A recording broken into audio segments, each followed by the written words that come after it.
একদম বুঝা বুঝে কোথায় কার ভিতরে কোন জায়গা জমির দুর্বলতা আছে তাই নিয়ে 24 ঘন্টা ফাঁকাফাঁকি হতে দালে তাই এরে দে ওরে বাধায় দে ওরে দে তারে বাধায় দেয়। এই সমস্ত প্ল্যান করো আর নামাজ পড়ো আর আস্তাগফিরুল্লাহ পড়ো, ওই আস্তাগফিরুল্লাহর 5 পয়সারও দাম নাই। বিপদে যখন পড়ো তখন আস্তাগফিরুল্লাহ, রোগে যখন ধরে তখন আস্তাগফিরুল্লাহ, অভাবে পড়ো আস্তাগফিরুল্লাহ, মালি মামলায় পড়ো আস্তাগফিরুল্লাহ।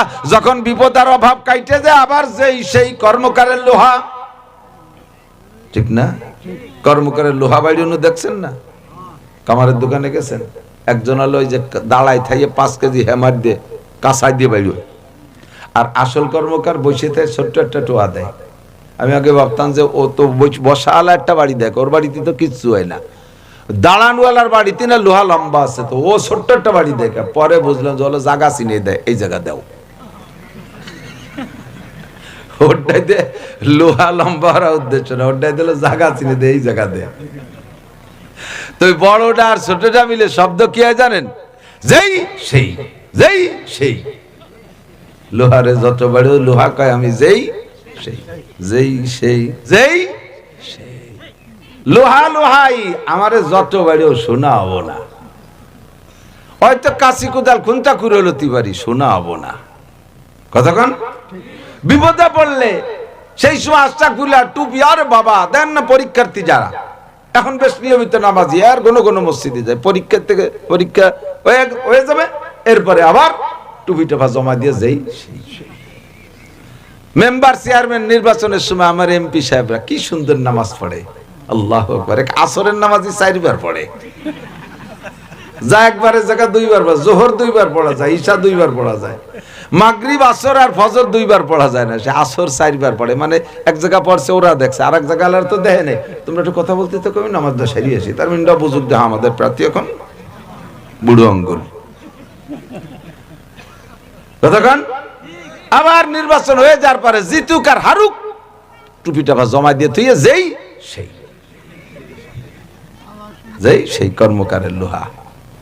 কতক্ষণ বিড়ালের তওবা, বিড়ালে যখন বিড়ালে ভাজা মাছ খাইছে, মানে প্লেট ভরে ভাজা মাছ রাখছে, মহিলার সামনে রেখে দিয়েছে, মহিলার সামনে ধরা পড়ে গেছে, বিড়ালে ভাজা মাছ খেয়ে ফেলেছে। বিটি গিয়ে হাতে যা থাকে তাই দিয়ে মাজা ভাঙ্গা বাড়ি দিয়েছে, বঠিরা শাড়ি দিয়ে মারি দিয়েছে, বিড়িয়ে দিয়ে মা যায় লাগিয়ে ক্যাক ক্যাক করতে করতে মাছের তলে। ওর তোর হাসপাতাল নাই, বিলের হাসপাতাল কিন্তু মাছের তল। ওই জায়গা যে 2 গোল দেয় বাড়ি খেয়ে আস্তাগফিরুল্লাহ আস্তাগফিরুল্লাহ মুড়ি গিলি করে দিন ভাজা মাছ খাবো না। 2 গোল দেওয়ার পরে যখন সুস্থ হয়ে দেখেন না আমাকে কি কড়ই আছে নাকি, আমাকে কি নিজেরে বাইজে খাই, ওই তবে বাইজে চুরিয়ে খাবো, বাড়ি ধুলি খাবো, আস্তাগফিরুল্লাহ। এরকম আস্তাগফিরুল্লাহ পার্টি বহুত আছে। বউ অসুস্থ, একটাই কান্দে দিতেছে বসে, আর আল্লাহ বাড়ি সরল। আল্লাহ যদি আমার মতো একটুক মিজাজি হতো তাহলে ঝালি বেলায় দিত সবগুলো। আল্লাহ কঠিন সরল, যাই একটাই কান্দে, আল্লাহ আমার বউ মরে গেল, আল্লাহ আমার ছেলে মেয়েগুলো এতিম হয়ে যাবে, আল্লাহ যা বাড়ি যা, সুস্থ হয়ে গেছে, যা। আবার সুস্থ হয়ে গেছে, যেই সেই সুদি কারবারের সাথে জড়িত। সুদ খাও, ঘুষ খাও, তওবা করো দোস্ত, হাসি উড়াই দিয়েন না। আজকে রাত্রে আপনি ঘুমাবেন, বিছানায় যে ঘুমের দোয়া কি পড়বেন? আল্লাহুম্মা ইন্নী আউযু বিকা মিনাল খুবুসি ওয়াল খাবায়েস। ঘুমের দোয়া কি? আল্লাহুম্মা বিসমিকা আমুতু ওয়া আহইয়া। পড়ছেন জীবন ভরে, তরজমা জানেন না, কি পড়ছেন জানেন? আল্লাহুম্মা বিসমিকা আমুতু, আল্লাহ তোমারই নামে মরিতেছি, আমু তোমারে মরিতেছি, বিসমিকা তোমার নামে, আমুতু ওয়া আহইয়া, আবার বাঁচলে তোমার নামেই বাঁচবো। ঘুমোই আল্লাহ, মরিও তোমার নামে, বাঁচিও তোমার নামে। সকালবেলা যখন ঘুম থেকে উঠবেন তখন যেই দোয়াটা পড়বেন সেটাও সেম দোয়া, আলহামদুলিল্লাহিল্লাযী আহইয়ানা বাদামা আমাতানা। সব প্রশংসা ওই আল্লাহর যে আল্লাহ তাআলা আমাকে 6-8 ঘন্টা মেরে রাখার পরে আবার বাঁচাই দিয়েছে। ঘুম মানে মরণ, কারণ ঘুমের সময় আমি মরণের দোয়া পড়েছি। এই ঘুমটা হলো মরণের সাদৃশ্য। মানুষ মারা গেলে যেমন তার কাছে থেকে কিছু নিয়ে গেলে কেউ সে কিছুই টের পায় না, বাধা দিতে পারে না। গভীর ঘুমে নিমজ্জিত হয়ে গেলে মাথার কাছ থেকে শোকেস আলমারি ভাঙ্গে টাকা নিয়ে যায়, চোরে মাল নিয়ে যায়, টের পায় না। তাহলে মরা মানুষের পাশ থেকে কিছু নিয়ে গেলে যেমন টের পায় না, ঘুমন্ত মানুষের পাশে থেকে কিছু নিয়ে গেলেও টের পায় না। ঘুম আর মরণ কাছাকাছি। ঘুম হলো মরণের ভাই, ঘুম হলো মরণের খালাতো ভাই। আরে কাজেই ওই ঘুমটা আপনার জন্য মরণ ছিল। সকালবেলা ঘুম থেকে উঠে দোয়া পড়ছেন, আল্লাহ সব প্রশংসা তুমি আল্লাহর, যে আল্লাহ আমাকে 6-8 ঘন্টা মেরে রেখে আবার বাঁচাই দিয়েছো। ওয়া ইলাইহিন নুশুর, কিছুক্ষণের মরণের পরে আবার বাঁচাই দিতে পারে যে আল্লাহ, স্থায়ী মরণের পরে আবার কিয়ামতে ওই আল্লাহ বাঁচাইতে পারবে কি পারবে না? ওটা আপনি বলে দিয়েছেন, ওয়া ইলাইহিন নুশুর, আবার তোমার সামনে আমাকে উঠতে হবে। ও দোস্ত, আজকে রাত্রে বিছানায় যে ঘুমাবেন, আমার মনে হয় এখানে যারা বসা আছেন সকলেরই 2-4টি এমন খবর জানা আছে। আমাদের এলাকায় অমর রাত্রে ঘুমাইলো আর ঘুম থেকে ওঠে নাই, ওই রাতের ঘুমই তার মরণ হয়ে গেছে। ওই রাতের ঘুমই মরণ, এমন খবর 2-4টে জানা আছে না নাই? ওই মরণ যার হয়েছে ওটা কি তারই জন্য বরাদ্দ না আমার জন্য হতে পারে? আমার জন্য হতে পারে। এনিম্যান এভরিবডি, আমি রাত্রে আজকে ঘুমাবো, সকালবেলা উঠতেও পারি না উঠতে পারি। আমি কোন হালাতে জীবন যাপন করতেছি, এই হালাতে যদি আমার মরণ হয়, আমার দিক নবী পাক বলেন, তামুতুনা কামা তাহয়ুন ওয়া তুহশারুনা কামা তামুতুন। তুমি তোমার জীবন যাপন হবে যেমন, তোমার মরণ হবে তেমন। জীবন যাপন হবে তোমার যেমন, মরণ হবে তোমার তেমন। আর মরণ হবে তোমার যেমন, হাসরের মাঠে উঠবো তুমি তেমন। তুমি যদি রাতের বেলা ইস্তেগফার কইরা খালেস হইয়া গুনাহ থেকে পাক হয়ে যদি তুমি ঘুম যাও, আর ওই ঘুমের মধ্যে তোমার মরণ হইয়া যায়, তাহলে কিয়ামতের ময়দানে তুমি বিনা হিসাবে বেগুনাহ মাসুম হিসেবে, বিনা হিসাবে জান্নাতি। রাতের বেলা ঘুমানোর সময় তোমার মাথার মধ্যে গুনার পরিকল্পনা, কালকে ব্যারাকের থেকে এই টাকা আনবো, গ্রামীণ ব্যাংকের থেকে এই টাকা আনবো, অমকের কাছ থেকে সুদে টাকা কালেকশন করব, অমকের কাছ থেকে এই টাকা ঘুষ খাবো। এরপরে রাতে মমতাজ মনির খান আলমগীরের গানের খিলটা কানের মধ্যে লাগাই দিয়ে, ইয়ারফোন লাগাই দিয়ে গান শুনতে শুনতে ঘুমায়া যাইতেছো, চলচ্চিত্রের গান শুনতে শুনতে ঘুমায়া যাইতেছো, কণ্ঠশিল্পীদের গান শুনতে শুনতে। বন্ধুরে, ওই অবস্থায় ঘুমের মধ্যে যদি তোমার মরণ হইয়া যায়, মরণটা হলো কি অবস্থা তুমি নিজেই একটু হিসাব মিলাইয়া দেখো। তোমার ওই মরণটা অবশ্যই ইমানি মরণ হবে না, তুমি বিনা হিসাবে কাফেরদের সাথে জাহান্নামী। কাজেই আমার রাতের বেলা তওবা হইতে হবে। আজকে আমি জীবনে বহু নামাজ কাজা করেছি, আর নামাজ কাজা করব? জোরে বলেন, করব? আর নামাজ কাজা করব না। আল্লাহ, গত রমজানও সবগুলো রোজা ঠিক মতো রাখি নাই, ক্ষুধার অজুহাত দেখাইয়া, অসুখের অজুহাত দেখায় রোজাগুলো ছেড়ে দিয়েছি। তুমি মেহেরবান আল্লাহ, বাঁচায় রেখেছে এই পর্যন্ত। আল্লাহুম্মা বারিক লানা ফি রজব ওয়া শাবান। রজব মাস চলতেছে, সামনে আসতেছে শাবান মাস। এই রজব আর শাবান 2 মাসের বরকত আমাদেরকে নসিব করো। জোরে কর না আমিন। ওয়াবাল্লিগনা রমাদান, মেহেরবানি করে রমজান মাসে পৌঁছাইয়া দাও। জীবনে কত রমজান চলে গেছে অলসতার ভিতর দিয়া, বিভিন্ন হাতে ধান কাটা, পাট কাটা ইত্যাদি ইত্যাদি বাহানায়, পেঁয়াজ লাগানোর বাহানায় এই রমজানের রোজাগুলো রাখি নাই। আল্লাহ, এই রমজানের রোজা, সামনের যে রমজান আসতেছে, আমি ইচ্ছা করেছি সম্পূর্ণ রোজাগুলো রাখবো। যত পরিশ্রম হোক, যত কষ্ট হোক না কেন, আমি রমজানের রোজাগুলো রাখবো। এই পাক্কা প্রতিজ্ঞার বিগত রোজা যেগুলো ছুটে গেছে তার থেকে ক্ষমা চান। আল্লাহ যদি আপনাকে বাঁচায় রাখে, রমজানের রোজা রাখবেন, নিয়ত করছেন তো ইনশাআল্লাহ? ওয়াবাল্লিগনা রমাদান, রমজান মাসে আমাদেরকে পৌঁছিয়ে দাও। পিছনের সব গুনাহ থেকে ক্ষমা চান, সামনে গুনাহ করবেন না প্রতিজ্ঞা করেন। পিছনে যে ইবাদত ছুটে গেছে তার থেকে ক্ষমা চান, আর সামনে ইবাদত গুলো ছুটবেন না, ছুটবে না, এর জন্য আপনি পাক্কা প্রতিজ্ঞা করেন। আপনার এই তওবা যদি কবুল হয়ে থাকে, তাহলে আর কোনোদিন গুনাহ করবেন না। ও ভাই বন্ধু, এদিক তাকান। দাড়ি কাটা যারা আছেন, দাড়ি কাটা পুরুষ যারা আছেন, একটু আসেন আমার সাথে, আসেন। বলবেন, হুজুর কত কিছু ছাড়িয়ে দিয়ে ঘুরতেছে, আপনি দাড়ির পিছনে এমন বলে খেপলেন কেন? আমি খেপি নাই, আল্লাহ তোমারে খেপাইতে, আমাকে খেপাইতে বলছে। খেয়াল করেন, খেয়াল করেন। কওমে লূত একটা কওম ছিল, হযরত ইব্রাহিম আলাইহিস সালামের ভাগ্নের নাম লূত আলাইহিস সালাম। তাকে তার কওমের নবুয়তের দায়িত্ব দেয়া হয়েছিল। ইব্রাহিম আলাইহিস সালাম ছিলেন রাসূল, এক একজন রাসূলের অধীনে অনেক নবী থাকতেন। ইব্রাহিম আলাইহিস সালাম ছিলেন রাসূল, ওনার ভাগ্নে লূত আলাইহিস সালাম ছিলেন নবী। লূতকে দায়িত্ব দিয়েছে, তোমার কওমকে সংশোধন করো। কওমে লূতের স্বভাব ছিল একটু ভিন্ন রকম, দুনিয়ায় অমন ওই গুনার কাজ তার আগে কোনো জাতি করে নাই, ওই গুনার কাজ কোনো জাতি করে নাই, ওরাই এই গুনার কাজের আবিষ্কারক। বলতেও লজ্জা লাগে, মুরব্বী মখলেস সবাই আছে, কিন্তু আমার বাংলাদেশেও তার পরিচয়, তার চর্চা শুরু হয়ে গেছে।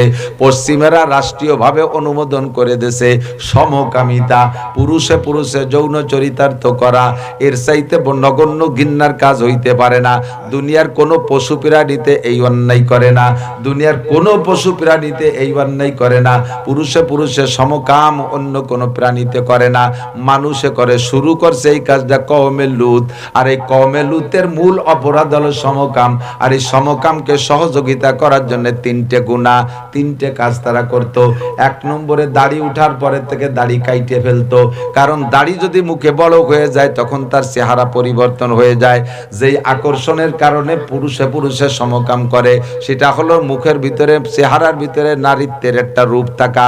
দাড়ি গজালে সেই নারী রূপটা থাকে না, তার ভিতরে সেই চেহারার লাবণ্যতা থাকে না। এই জন্য তারা দাড়ি কাইটে ছেলেদের মতো, ছোট বাচ্চাদের মুখে 14, 15, 16, 18 বছরের বাচ্চাদের মতো মুখ বানায় রাখতো, চেহারা বানায় রাখতো। এই দাড়ি কাটা কওমে লূতের আগে কেউ কাটে নাই, ওই অন্যায়ের সহযোগিতা হিসেবে তারা দাড়ি কাটাটাকে বেছে নিয়েছিল। 2 নম্বরে মহিলারা টাকনুর নিচে কাপড় পরলে তাদের দেখতে ভালো দেখায়, ওই যুবকদেরকে টাকনুর নিচে কাপড় পরাইতো। লুঙ্গি পরুক বা পাজামা প্যান্ট যাই পরতো, টাকনু সে পরতো যাতে নারীদের মতো দেখা যায়। এইটাই টাকনু সে কাপড় পরা তাদের সমকামিতার সহযোগী গুনাহ। 3 নম্বরে গান বাজনার দ্বারা মানুষের ভিতরে যৌন সুরসুরি বাড়ে, গানের দ্বারা যৌন সুরসুরি বাড়ে। এই গান বাজনা এটাও কওমে লূতের আগে জগতে কেউ করে নাই, ওরাও গান বাজনার মাধ্যমে নিজেদের যৌন স্পৃহাকে চাঙ্গা করত। এই 3টে গুনার দ্বারা সমকামিতার সহযোগিতা হইতো। আমার নবী বলেন, আহসানুল ফতোয়ার ভিতরে দেখবেন বাবুল হাজ্জে ওয়াল ইবাহা সম্ভবত প্রথম খণ্ডের মধ্যে আছে।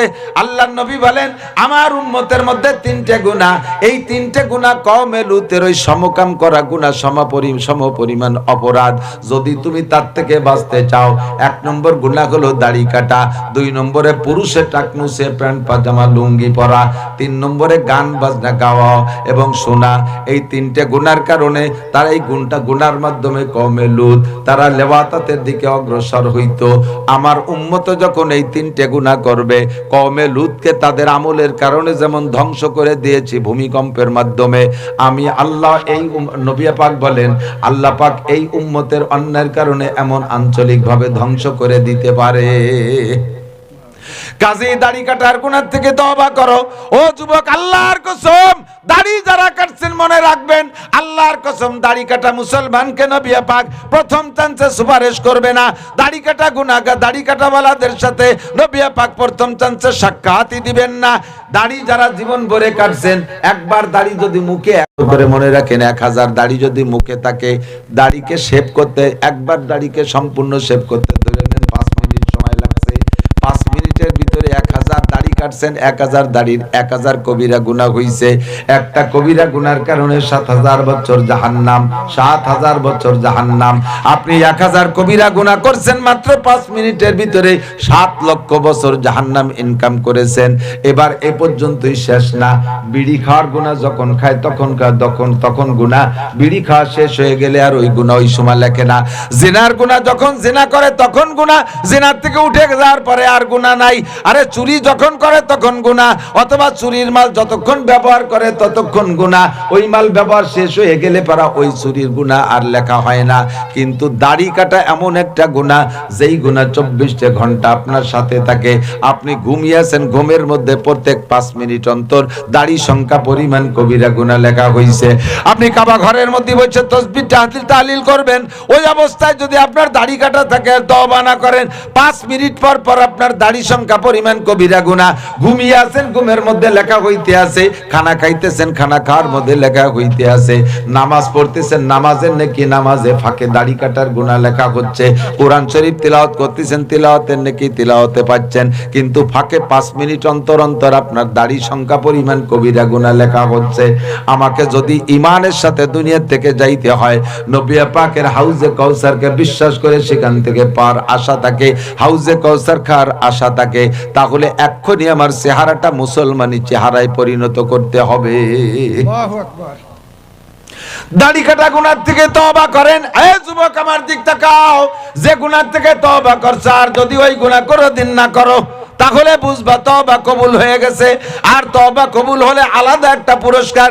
আল্লাহ পাক বলেন ইদাফ লাহুল আযাবু ইয়াউমাল কিয়ামাতি ওয়া ইয়াকলুদ ফীহি মুহানা ইল্লা মান তাবা ওয়া আমানা ওয়া আমিলা আমালান সালিহা ফাউলাইকা ইউবাদদিলুল্লাহু সাইয়্যাতিহিম হাসানাত। আল্লাহু আকবার। যারা গুনাহ থেকে তওবা করে, এই তওবার কারণে গুনাহ তো ক্ষমা হয়েই যায়। আল্লাহ পাক বলেন ফাউলাইকা ইউবাদদিলুল্লাহু সাইয়্যাতিহিম হাসানাত। তওবার কারণে গুনাহ ক্ষমা করে দিয়ে আবার গুনাহ সংখ্যা পরিমাণ নেকিও আল্লাহ লিখে দেয়। এর চেয়ে ভালো সুযোগ আর কি দেবে আল্লাহ? আল্লাহ রহমান, আল্লাহ রহিম, আল্লাহ গফুর, আল্লাহ গফফার, আল্লাহ সত্তার। তাই আল্লাহ তাআলা এই সুযোগ দিয়েছেন। আল্লাহ কি দায় ঠেকছে? গুনাহ মাফ করে দিয়েছে, এতটুকুই যথেষ্ট ছিল। সাথে সাথে আবার আল্লাহ পাক রব্বুল আলামিন নেকি দ্বারা আমলনামা ভরপুর করে দেবেন। সংখ্যা কত? কাদাদি জাবাদ আওরাকিল আশজার। আপনার আমলনামায় যদি সারা পৃথিবীতে যত গাছ আছে, গাছের পাতা সংখ্যা পরিমাণও গুনাহ হয়। কাদাদি রমালিল আরদ, জমিনে যত বালু আছে এত সংখ্যা পরিমাণও যদি গুনাহ হয়। কাদাদি জাবাদিল বাহার, সারা দুনিয়ায় যত পানি আছে সমস্ত পানির কণা সংখ্যা পরিমাণে যদি গুনাহ হয়, এমনকি এই তিনটে মিলে যত সংখ্যা হবে এত সংখ্যাও যদি গুনাহ হয়। আজকে আপনি তওবা করেন, মন থেকে তওবা করেন, সমস্ত গুনাহ থেকে মন থেকে তওবা করেন, সমস্ত গুনাহগুলো এত সংখ্যাকে আল্লাহ তাআলা এত সংখ্যা নেকি বানায় দেবে। আল্লাহ আর কত ছাড় দেবে, আল্লাহ আর কত ছাড় দেবে। রহমানুর রহিম। তওবা করা যাবে ইনশাআল্লাহ। তো তওবার আলামত কি বললাম? কবুলের আলামত। ইব্রাহিম আলাইহিস সালামের কাবা ঘরে কবুলের আলামত তো পাইছেন, হাজার হাজার মসজিদ, লক্ষ লক্ষ মসজিদ। আমার আপনার তওবার আলামত ওই গুনাহ যদি আর কোনোদিন না করি। আমি নামাজ পড়ি, নামাজটাও কবুল হলো কিনা এটা বুঝতে পারলে ভালো লাগে না? তো নামাজ কবুলের আলামত হলো নামাজকে যে নিয়মে পড়ার কথা সেই নিয়মে যদি আপনি দৈনন্দিন পড়তে পারেন তাহলে বুঝবেন যে আগের নামাজটা কবুল হয়েছে। যেমন ফজরের নামাজ পড়ছেন, এই ফজর কবুল হয়েছে, বুঝবেন একটু সময় লাগবে, যোহর পর্যন্ত টাইম। যোহরের নামাজ যদি টাইম মতো সময় মতো জামাতের সাথে নিয়মতান্ত্রিক ভাবে পড়তে পারেন তাহলে বুঝবেন যে ফজর কবুল হয়েছে। আবার আসরের নামাজ যদি টাইম মতো সময় মতো নিয়মতান্ত্রিক ভাবে পড়তে পারেন তাহলে বুঝবেন যে যোহর কবুল হয়েছে। কথা বুঝছেন নাকি? কেন? এদিক আপনার বাড়ি উদাহরণ দিলে বুঝতে সহজ হয়। আপনার বাড়ি 2 জোড়া রাজমিস্ত্রি নিয়েছেন, বাউন্ডারি ওয়াল। তো গেটের 2 পাশে 2 জোড়ারে দায়িত্ব দিয়েছেন, এই তোরা দুজন এই দিক গাঁথবি আর তোরা দুজন এই দিক। তো এই পাশে এক পাশে 2 জন সকাল 8টা থেকে বিকেল 4টে পর্যন্ত 800 ইট গাঁথছে মাটিতে দাঁড়াইয়া। এটা খুব তেজি মিস্ত্রি না হলে পারে না। তা 800 ইট মাটিতে, উপরে ভাড়া বান্ধার পরে পারে না, আবার মাটিতে হলে অনেকে পারে। আমার ওখানে একটা মিস্ত্রি আছে পারে। তো ইট গাঁথছে 800, আবার ফ্লাশ সাইড যেটা প্লাস্টার না করলেও চলে, এত সুন্দর লেভেল হয়েছে। আর ইট গাঁথছে 800, আবার এদিকে সমান হয়েছে 30 মতো সোজা। আর এই পাশের 2 জনে ওরা সকাল 8টা থেকে বিকেল 4টে পর্যন্ত ইট গাঁথছে 200 দুরা সাপের মতো সোজা। কোন বাস ফিলাস না, দাঁত বারোই রয়েছে, এ বছর দাঁত বাড়িনো, ও বছর দাঁত বাড়িনো। এই 2 দলের কার সাথে কি ব্যবহার করবেন কন্দি? আমার বাড়িও কাজ করতেছে, মিস্ত্রিরা কাজ করতেছে। যারা এরকম করে তাদের সাথে আমি ব্যবহার করব যে ওই যে 2 জন 800 গাচ্ছে, ওকে বিল কত? 1300 টাকা জোড়া নে, এই 1300 টাকা নিয়ে যা, আর 200 টাকা নিয়ে যা, বাজারেতে নাস্তা খেয়ে যাবি।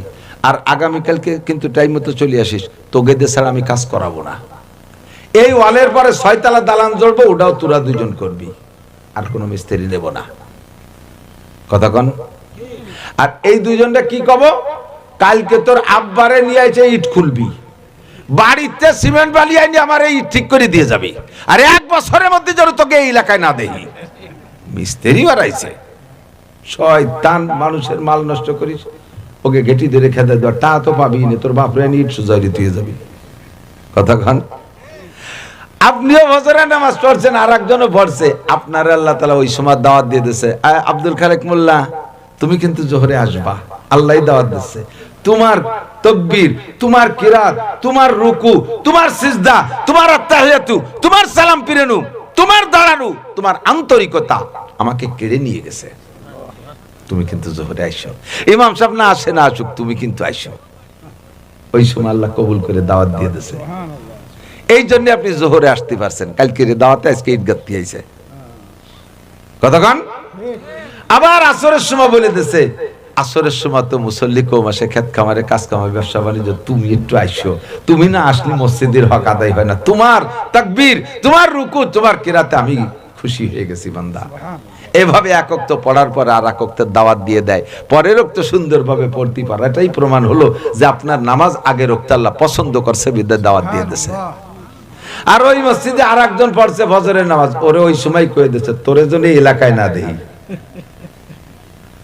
ওয়াইদা কামু ইলা সালাতি কামু কুসালা, নামাজে যখন দাঁড়ায় ওরে অলসতা ভাঙ্গে চুরে কুড়ায় পড়তেছে, তাকবীর দেয় হাত ওঠে না, সানা বান্ধে এরকম ঝুলাইতেছে, রুকু দেশে বসির মতো কুড়ায় গেছে, সিজদা দেয় মাথার তালু দিয়ে, বসে জিম দৌড়ে ঘুমাই থাকে, নামাজের মধ্যে ঘুমাইয়ে নালাই দিছে। আল্লাহ বেরিও বেরিয়ে, আরে একটা বললি বললি বিরক্ত দিন তোর মসজিদ না দেই, দাতাল নামাজ পড়তেছি। তার মানে ওই তো পছন্দ হয়নি, আল্লাহ গেট আউট করে দিয়েছে। আল্লাহ গেট আউট করে দিয়েছে, তোর ঈদ কথা ভালো হয়নি। কথা বুঝছেন? ঠিক কি ঠিক না? আপনার গত রমজানের রোজা কবুল হয়েছে, তার প্রমাণ এই রমজানে যদি আপনি নিয়মতান্ত্রিক ভাবে পড়তে পারেন, আদায় করতে পারেন, আল্লাহ ওই সময় বলে দিয়েছে, এই আব্দুর রাজ্জাক, তোমার সেহরি খাওয়া আর সেহরির আগে যে তাহাজ্জুদ পড়ে কাঁদছো, এরপরে সেহরি যেভাবে সুন্দর তরিকা মতো খাইছো, এরপরে রোজা থাইকে একটা অকথ্য ভাষা বলো নাই, হালাল রুজি দিয়ে সেহরি ইফতার করেছো, তুমি তিলাওয়াত করেছো, তোমার সবকিছু তারাবির নামাজ আমার খুব ভালো লাগছে। তুমি কিন্তু আগামীবারও রোজা রাখবা, আগামীবারে তারাবি কিন্তু পড়বা, সেহরি খাওয়া শেষ রাত্রে উঠবা। ওই সময় আল্লাহ দাওয়াত দিয়ে দিয়েছে, প্রমাণ যে আপনার গতবার এটা কবুল হয়েছে। এই জন্য আল্লাহ তাআলা এবারও আপনাকে আমল করার তৌফিক দিয়েছে। যদি এবার আপনার রোজার মাসে আইসা এ ঝামেলা ও ঝামেলা সে ঝামেলা বেঁধে গেছে, না এ কাজ ও কাজ সে কাজ শরীর ভালো না এটা ওটা, বুঝবেন যে গতবারের রোজা আল্লাহ লাইক করে নাই, এই জন্য তোমার এক্সপেক্ট করে দিছে। কথা বুঝেন? আপনি হজে গেছেন, হজেতে আসার সময় আল্লাহ তাআলা আপনারে বলে দিয়েছে, এই আব্দুর রহিম, তুমি কিন্তু আরেকটা বার টাকা পয়সা হলিও ভালো না বেশি হলিও হজে আইসো, না পারলি কমফর্টে একটা উমরা করে যাইও। তুমি যে লব্বাইক বলেছো, কাবাঘর তওয়াফ করেছো, সাফা মারওয়া সাই করেছো, আমারে কিনে ফেলাইছো। আব্দুর রহিম, তুমি আরেকটা বার আইসো, তুমি আমার ঘরে কাছে আরেকটা বার আইসো। আল্লাহ ওই সময় দাওয়াত দিয়ে দিয়েছে, যার কারণে আপনি অল্প দিনের মধ্যে আরেকবার পয়সা করি গুছাইয়া উমরায় চলে গেছেন। আর আরেকজনরে কইছে, তোরে যেন আমি না দেখি, আর কোনোদিন মক্কায় না দেখি। শয়তান, দেশে টোন মারছিস, মন মারছিস, সুদ খাইছিস, ঘুষ খাইস, দুনিয়ার আকাম করিয়ে পরে জমি বেচে সেই জাল জমি সেই টাকা দিয়ে তুই হজ করতে আইছিস, তুই হজ রে নাপাক বানায় ফেলে, তোর কোনোদিন যেন আমি মক্কায় না দেখি। আর এই জায়গায় এসে খালি খেজুর কিনার দান্দার, জায়নামাজ কিনার দান্দা রয়েছে না, আর বস্তা বইটা হাইনি সোনা কিনার দান্দা, আর খালি ক্যামেরা করতে পেরেছে, মোবাইল নিয়ে খালি ছবি তোর জন্য কোনোদিন মক্কায় না দেখি। দাতাল, আল্লাহ ওরে দমকাই দিয়েছে। লক্ষ লক্ষ কোটি কোটি টাকার মালিক, এ দেশে যায়, ও দেশে যায়, বোম্বে যায়, মাদ্রাজ যায়, লন্ডন যায়, আমেরিকা যায়, ইটালি যায়, ফ্রান্স যায়, সিঙ্গাপুর যায়, মক্কায় যেতে পারে না, কারণ আল্লাহ ওরে বাদ দিয়ে দিয়েছে, তুই যেন তোর জন্য মক্কায় না দেখি। কথা বুঝেন? আপনার হজ, আপনার প্রত্যেকটা ইবাদত। গত বছর কুরবানি করছেন, দুইটা গরু জবাই দিয়েছেন 5-6 লাখ টাকা দিয়া, 5 কেজি গোস্ত রাইখা, আর বাকিটা মহল্লার গরিবদের মধ্যে বন্টন করে দিয়েছেন। গরিবরা গোস্ত নিয়ে যাওয়ার সময় কয়, আল্লাহ আমাকে দাও না দাও, বলকাগারে দিও। গরিব মানুষের একটা স্বভাব আছে, ফকিরের স্বভাব, ওরা নিজেরা বড় লোক আর দোয়া করে না কোনোদিন। 5 টাকা জায়গা 10 টাকা দিলি যায় না মাঝে, আল্লাহ তুমি উনারে কোটি কোটি টাকার মালিক বানাই দাও। একটা বারও কয় না যে আমারে ধনী বানাই দাও যাতে ভিক্ষা করা লাগে না, তা কয় না। কথা কয় জম্মের সত্যি কথা। ফকিরি নিজের বড় লোক আর দোয়া করে না, যে তার একটু ভালো দেয় তার আরো বড় লোক আর দোয়া করে। গোস্ত দিয়েছেন ভালো কইরা, পরাণ ভরে গোস্ত দিয়েছেন, যার সময় কয় আল্লাহ তুমি বল কাকারে আগামী বছর 5টা গরু কোরবানি দিয়ে তৌফিক দিও। অপরাণ করে গোস্ত দিছে, গরু 2টা জবই দিয়ে নিজেরা 5 কেজি রেখে খাইছেন, একক তো সব দান করে দিয়েছেন। আল্লাহ কায় থ্যাংক ইউ, ওয়েলকাম, ঠিক আছে পছন্দ হয়েছে, তুমি আগামী বছর 4টে দিও, তোমার কোরবানিটা খুব ভালো লাগছে, সিস্টেমটা ঠিক আছে। আর ওই গরু কিনের চৌরাস্তায় বাঁধতে থো না মানছিরে দেখানোর জন্য, ছুটির পর মালা গলায় দিয়ে গ্রাম ভরে ঘুরেই নিয়ে বেড়াও নাই, তোমারটা খুব সুন্দর হয়েছে কুরবানি, আবার দিবা। আর একজন কুরবানি দিয়েছে, কুরবানি দিয়ে মাইটিয়ে পরান কলিজা ছুটির গোস্ত ফাঁসাইতে চিনের গোস্ত সব জায়গাতে গুছাই গাছাই নিয়ে জিন্দা কবরের মধ্যে লোড দিয়েছে। জিন্দা কবর ছিলেন ফিরিজ এই জিন্দা কবরের মধ্যে লোড দিয়ে কয়ান আগিয়ে ট্যাংরা বাল্যবাসের গিরিয়ে মিরিয়ে এই নিয়ে ডিশ বইটি বইছে, গরিব মানুষ আইছে এক একখান মারি দিছে, ওরা তো পলিথিন নিয়েছে আর একখান ছাড়িয়ে দিয়েছে, পলিথিন কেরাই ফাড়িয়ে আগের গোস্তটুকু মাটিতে পড়িয়ে গেছে।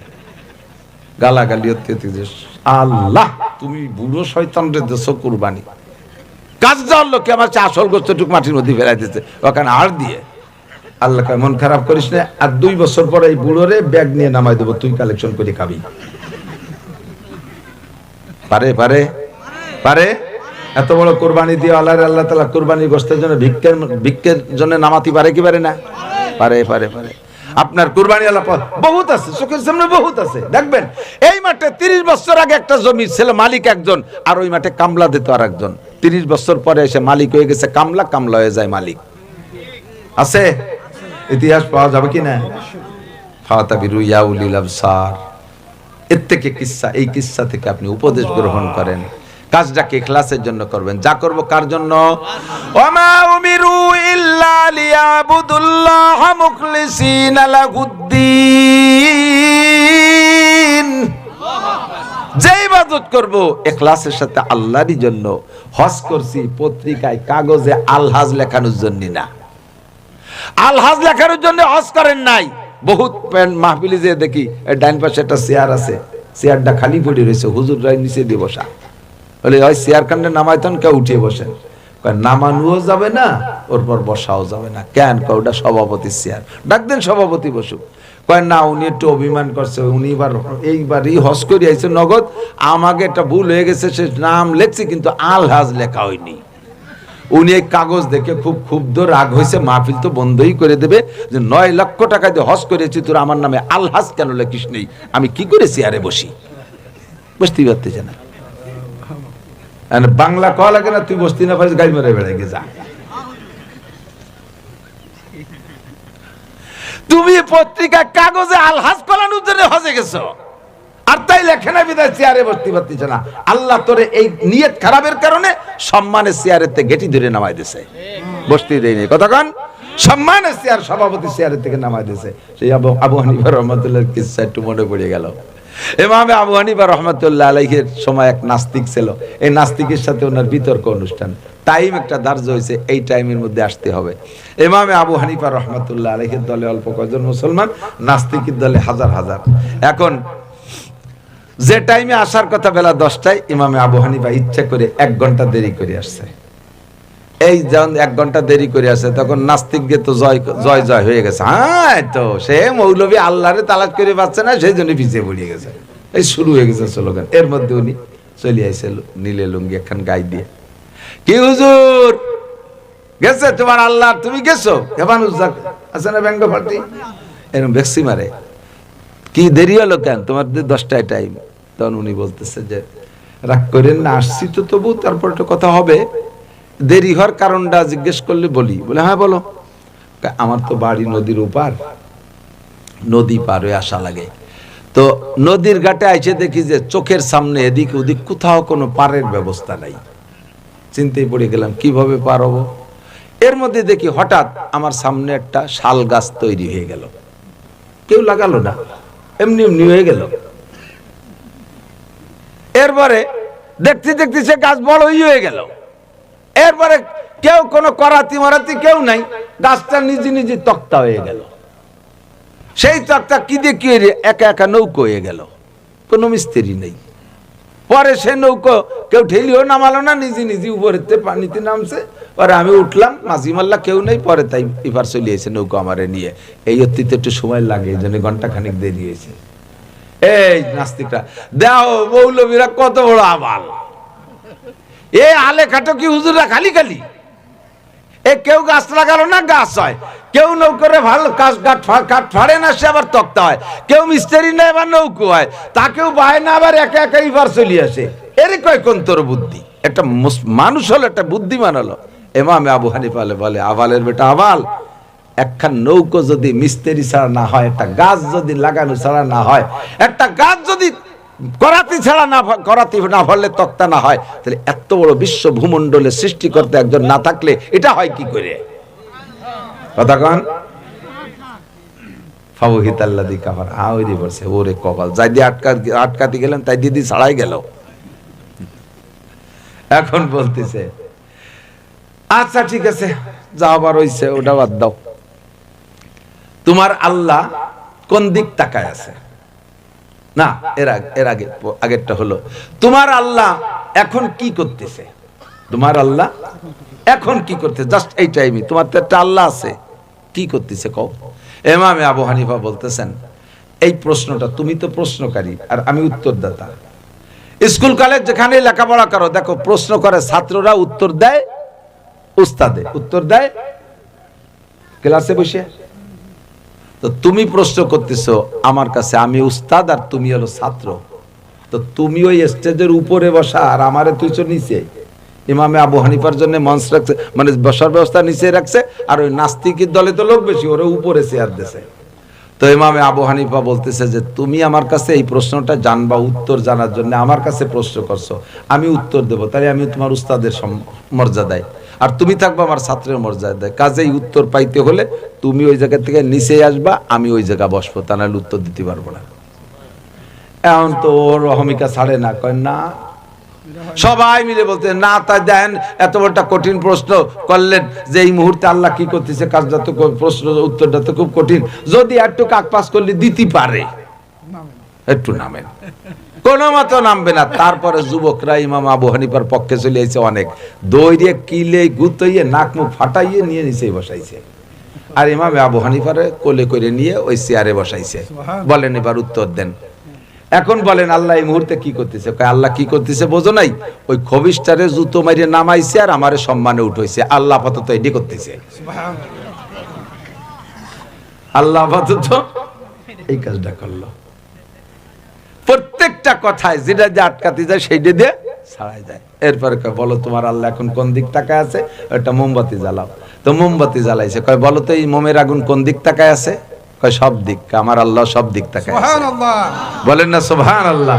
কারণ আমার আল্লাহ যদি একদিক তাকায় আর একদিক অন্ধকার হয়ে যাবে আর ওদিক শেষ হয়ে যাবে। আমার আল্লাহ বাতির মতো সব, কারণ এটা বানায়নি কথা না। আল্লাহু নূরুস সামাওয়াতি ওয়াল আরদ মাসালু নূরিহি কামিশকাতিন ফিহা মিসবাহ। আমার আল্লাহ পাক একটা বাতি, কি কয়, চিপনির ভিতরে মাঝখানে বাতি জ্বালাইলে যেমন চিপনির চতুর্দিক দিয়ে আলো ছড়ায় যায়, আমার আল্লাহ তাআলা ওইরকম বিশাল আলো সারা দুনিয়াকে একভাবে আলো দিচ্ছে। তাহলে বলা লাগে কি যে তুমি যদি রিয়ার জন্য আলহাজ করানোর জন্য হজ করে থাকো, তাহলে আল্লাহ তাআলা ওইরকমই করে যে তোমার অপমান করে এই সম্মানের চেয়ারের থেকে সরায় দেয়, বসতে দেয় না। হজ করব কার জন্য? নামাজ রোজা কার জন্য? তবলিগ সরমনাই কার জন্য? মসজিদ মাদ্রাসা কার জন্য? সামনে নির্বাচন আসলে আমাদের, এটা তো গোপালগঞ্জ বিশেষ করে এই জায়গা আমলিগ থাকতেই হবে, কারণ আমলিগের উৎপত্তি স্থান গোপালগঞ্জ। এ জায়গা আমলিগ নাই আর আমলিগ মুছে দেব এ কথা বলাও ঠিক না, আর এ কথা বলবো না, হবেও না কোনোদিন। এখানে জনগণ আমলিগ থাকবে। আমরা যেহেতু এবছর নির্বাচনে আমলিগরা আসতে পারতেছে না, আর কাজ পারতেছি না, যেহেতু এটা তো দেখতেছি যদি নির্বাচন হয় এই যে তারিখ দেশে এই তারিখের ভিতরে আর আমলিগ নির্বাচন করার সুযোগ পাচ্ছেন না। বাকি আপনার একটা আমানতের ভোট আছে, আপনার একটা আমানতের ভোট আছে। আপনি একটু বিবেচনা করে ব্যবহার করবেন। বসে থাকবেন, চুপ করে থাকবেন, আপনার শত্রু জিতে যাবে। যার দ্বারা দেশের ক্ষতি হবে এমন একটা লোক উঠে যাবে, তার দ্বারা আপনার চুপ করে থাকাটাও ওই ক্ষতিকে, শত্রুকে সমর্থন করা শামিল হয়ে যাবে। এখন আপনি বিবেচনা করে যাদের কাছে আমানতটা দিলে, কমপক্ষে এই দেশের টোন মন রাস্তা ভিজিয়ে পঙ্গু ভাতা যা যা মারি টারি খাই চলছে বিগত বহুকাল ধরে, সে স্বাধীনের পরের থেকে খালি আমলিগের দোষ দিয়ে লাভ নাই। কোন চাষিবা কম সালুন খাস জম সবাই দিয়ে চিনি। এই দেখতে দেখতে বুঝে গেছে সামনে যদি কোরআন সুন্নাহর পতাকা নিয়ে কেউরা আসে, কোরআন সুন্নাহর পতাকা নিয়ে যদি কেউ আসে, একটাবার অনলি ওয়ান টেস্ট, আপনারা তো নিয়ে গেছেন আমাদের কাছ থেকে 54 বছর, আমাদেরকে একটাবার 5 বছরের জন্য সুযোগ দেন, মাত্র 5 বছর। যদি 5 বছরে ফেল করি, আগামীবার আবার জায়গায় চলে যান, আমিও যাব আপনাদের সাথে। আমিও আপনাদের সাথে থাকবো। একটা বার আমিও নিজেও সিদ্ধান্ত নিয়েছি, দেখি একটা বার কোরআন সুন্নাহর আইন হলে আল্লাহ কায় লাফাতাহনা আলাইহিম বারাকাতিম মিনাস সামাই ওয়াল আরদ, আসমান জমিন থেকে রহমত আর বরকতের দরজা খুলে দেব। আল্লাহ যে ওয়াদাটা করছে তো ট্রাই করে দেখলাম না কোনোদিন, এই 54 বছর মধ্যে তো দেখলাম না। বাকি বিগত মোগল আমলে, তারপরে কি বলা হয় সম্রাটদের শাসন আমলে, আগের মুসলিম রাজা বাচ্চাদের শাসন আমলে শান্তির কিস্সাই শুধু পড়ি, তা তো চোখে দেখি নাই। একটা বার একটু আমরা ফিল্ড তৈরি করে একটু দেখি, যদি ইনরা ফেল করে আগামী বছর সবাই মিলে আবার হুজুরকে বিপক্ষে নেমে পড়বেন ইনশাআল্লাহ। কথা কন কি আমি কি মারাত্মক ভুল কইছি নাকি তা ঠিক না? আপনারা একমত আছেন তো ইনশাআল্লাহ? আমার এই কথার সাথে একমত কার একটু আল্লাহকে হাত দেখাবেন ইনশাআল্লাহ। ইনশাআল্লাহ রাজি আছেন তো ইনশাআল্লাহ? আল্লাহ কবুল করুক, আল্লাহ কবুল করুক। ভাষাগত ত্রুটি বিচ্যুতি মাঝে প্রচন্ড শীত। আমার এই যুব সমাজকে আমি স্বাগতম জানাই, ধন্যবাদ জানাই। যুবকদের একটা দায়িত্ব দেয়, সমাজের যুবকরা যারা যাদের মাধ্যমে মাহফিল, তোমরা কান খাড়া করো। এই সমাজে কয়েক প্রকার দুর্নীতি চলে, তন্মধ্যে একটা দুর্নীতি, এদিক একটা দুর্নীতি হলো কোন বাড়ি যদি অপ্রাপ্ত বয়সে বিধবা কোনো মহিলা থাকে, ওই বাড়ির ওই বিধবা মহিলার খাদেম সাজে এলাকার কিছু যুবক রাত 12টার সময় সেই বাড়িতে বাড়িছে। এই তুই বাড়ি কোথায় খেতে গেলি? ভাবি অসুস্থ, ভাই মরার পরে তো সব বাজার ঘাট তো আমি করি, একটু আগে ফোন দিয়েছে, ওষুধ কিনে দিতে গেছিলাম। সেই ওষুধ ভাবির সেবার কি মলম দিয়েছে, তা আবার ভাবির পিটি মালিশ করে দিয়া লাগে, তাও আমার করে দিয়ে আসা লাগছে। এই নুস্য ডারে ধরে জুতো মারতে হবে। হ্যাঁ, ওরা আর কেউ নাই, তুমি গেছো ভাবি কলাই ওই বাড়ি খেদমত করতে। এই সমস্ত নুস্যগুলোর পাহারাদারি করতে হবে। 2 নম্বর, যুবকদের তোমার এক মাহফিলই তোমাদের দায়িত্ব শেষ না। 2 নম্বর, এই সমাজে গাঁজা কারা খায়, ইয়াবা, ফেন্সিডিল, হিরোইন খায়, আছে না নাই? আছে, আছে। ইয়ার র‍্যাব, কুবরা, পুলিশ, আর্মি, বিডিআর, হাসিনা, খালেদা কেউ ধরতে পারে না, ও আমরা হুজুর রওয়া পারবো না। এদেরকে তোমরা চেনো, তোমাদেরই কলিগ, তোমাদেরই সাথী। কে কে খায়? যুব সমাজ গঠন করে সমাজটাকে তুমি গাঁজা আর ইয়াবা, ফেন্সিডিল, হিরোইন মুক্ত সমাজ গড়তে হবে। কথা বলেন? তারা যাবে ইনশাআল্লাহ। 2 নম্বর। 3 নম্বর আর একটা দায়িত্ব দিচ্ছি, সেটা হলো তোমাদের দ্বারাই সম্ভব কোন অনুষ্ঠানে আমরা গান বাজনা করতে দেব না। বিবাহ বলেন, মুসলমানি বলেন, অলিমা বলেন, বৌভাতা বলেন, আর পিকনিক বলেন, গান বাজনা অনুষ্ঠান হতে পারবে না। কোনো বক্স আর ডেক্স আমরা এলাকায় বাজাবো না। এ ব্যাপারে হাত দেওয়া যাবে কিনা? কথা বলেন। হস্তক্ষেপ করা যাবে না ইনশাআল্লাহ। যুব সমাজের দায়িত্ব এটা, বুড়োকে দ্বারা সম্ভব না। বুড়োরা কথা বাদ দেন মিয়া, কি করে বুড়ো হয়েছেন সে সময় তো আমরা ছিলাম না বলে দেই নেই। আর পীর সাহেবের কাছে মুড়ি দই, ওর বুড়ো হলে আমরা হচ্ছে ভালো হবো, এই কে বুড়োকে একদম সবাই দিয়ে তুই দেয়। বুড়োরা পারবে না, এটা পারতে হবে যুবকদের। কথা কন। 4 নম্বর, এই সমাজে সমস্ত সাবালেক পুরুষরা যাতে নামাজি হয়। রমজান মাস আসতেছে, রমজানে এই সমাজের কোনো রেস্টুরেন্ট আর দোকান দিনের বেলা খাদ্য দোকান খোলা থাকবে না, বাচ্চা কাচ্চারা খাবে, চার দোকান খোলা থাকবে না। কোনো সাবালেক শিয়ানা পুরুষরা ওর মধ্যে যে চা নাস্তা খাইতে পারবে না। এ ব্যাপারে তোমরা সিদ্ধান্ত নিতে হবে। সমাজের সকল যুবক, সমাজের সকল সাবালেক নারী আর পুরুষ নামাজি হতে হবে।